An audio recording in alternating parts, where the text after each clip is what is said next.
लोहे की बेड़ियां काटनी आसान है, लेकिन मोह ममता की बेड़ियां काटनी बड़ी मुश्किल है। कुंती हाथ जोड़ करके कहती है, मेरी जिंदगी को संभालो कन्हैया, तुम्हारी नैया तुम्ही हो किवैया। मेरी जिंदगी को संभालो कन्हैया, तुम्हारी नैया तुम्ही हो किवैया।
कन्हैया तुम्हारी ये नैया तुम हो खिवैया, तुम्हारी है नैया तुम्ही हो खिवैया।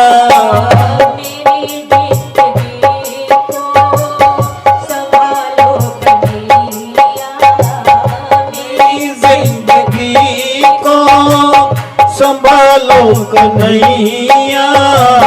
तुम्हारी है नैया तुम्ही हो खिवैया, तुम्हारी है नैया तुम्ही हो खिवैया। कुंती कहती है तेरे मेरे की ये मोह ममता की डोरी को तोड़ दो केशव। आज भगवान महाराज द्वारिकाधीश ने कहा अब हम चले, बहुत समय हो गया, भारत के सम्राट आप बन गए हैं, अब हमें विदाई दीजिए। तो महाराज एक दिन भगवान ने देखा कि युधिष्ठिर रो रहे हैं, बड़ा रुदन कर रहे हैं। तो द्वारिकाधीश ने कहा क्या हुआ, क्यों रोते हो?